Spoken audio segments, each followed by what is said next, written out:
Hello बच्चों, let's see the question. The diagram given below denotes the various parts of a typical flower. Identify the labeled parts A, B, C and D and choose the correct option. Student हमें diagram दिया हुआ है और इसमें A, B और C और D को हमें आइडेंटिफाई करना है कि ये कौन से पार्ट्स हैं। ठीक है स्टूडेंट, चलिए सबसे पहले हम बात करते हैं ए की, जो कि यहाँ दिया हुआ है हमें। स्टूडेंट ये क्या है, इसे हम सेपल कहते हैं। ये छोटे होते हैं, ग्रीन होते हैं और जब बड होती है, फ्लावर नहीं बना है, तो उस कंडीशन में उसे प्रोटेक्शन देते हैं। तो ये क्या है, ये है सेपल,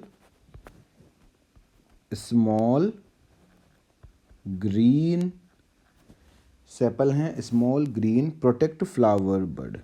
क्या करते हैं, ये प्रोटेक्ट करते हैं फ्लावर बड को, प्रोटेक्ट फ्लावर बड। ठीक है, नाउ अब हम देखते हैं बी को। यहाँ हमें बी दिया हुआ है साइड में।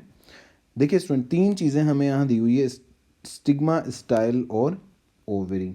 ये तीनों मिलाकर के हम कहलाती हैं गाइनोशियम। अगर हम बी की बात करें, यहाँ लिखते हैं, इसे हम कहते हैं गाइनोशियम।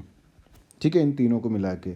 और ये क्या कही जाती है, पिस्टल कहते हैं हम इसे। फ्लास्क शेप्ड स्ट्रक्चर होती है, गाइनोशियम है और इसे हम कहते हैं इस कॉल्ड पिस्टल। ठीक है, फ्लास्क शेप्ड स्ट्रक्चर है ये, फ्लास्क शेप्ड स्ट्रक्चर। ठीक है स्टूडेंट, तो बी हो जाता है हमारा यहाँ पर पिस्टल। ठीक है, ए है हमारा सेपल और बी है हमारा पिस्टल। चलिए अब हम आते हैं सी के पास में, ये रहा सी। स्टूडेंट दो चीज़ें हमें यहाँ दी हुई है, एंथर और फिलामेंट। ये मेल रिप्रोडक्टिव ऑर्गन है, इसे हम स्टेमन कहते हैं। ये क्या है, स्टेमन है। और ये क्या है, male reproductive organ, male reproductive organ है ये, और इसे हम क्या कहते हैं, स्टेमन कहते हैं। क्लियर। नाउ अब हम आते हैं डी पर। ये हमें डी दिया हुआ है यहाँ पर। स्टूडेंट ये जो डी है, ये क्या है, एक बड़े बड़े से कलरफुल स्ट्रक्चर होती हैं ये। ठीक है, इन्हें हम कंबाइनली पेटल्स कहते हैं। क्या कहते हैं इसे हम, ये पेटल्स हैं। कैसे होते हैं पेटल्स, ब्राइटली कलर्ड हैं, इंसेक्ट को अट्रैक्ट करने के लिए, फॉर पॉलिनेशन। ये पेटल्स हैं, कैसे हैं, ब्राइटली कलर्ड हैं, brightly colored to attract insect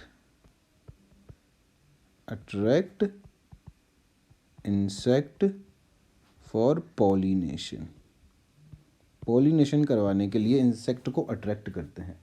ठीक है स्टूडेंट्स, अब हम ऑप्शन देखते हैं। ए है हमारा सेपल, ए सेपल यहाँ नहीं है, यहाँ ए सेपल दिया हुआ है, ए सेपल दिया हुआ है, ए सेपल दिया हुआ है, तो ए तो हमारा वैसे ही रॉन्ग हो गया।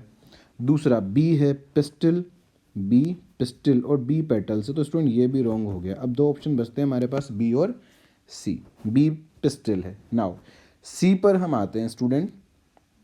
अगर हम सी की बात करें यहाँ पर, तो सी हमें क्या मिला है, यहाँ पर सी मिला है स्टेमन। तो स्टूडेंट ये रहा सी स्टेमन और डी है हमारा पेटल्स, जो कि ये रहा। तो स्टूडेंट ऑप्शन सी में हमारे सारे ही ऑप्शन सही मैच करते हैं, तो यही होगा हमारा करेक्ट आंसर। ओके।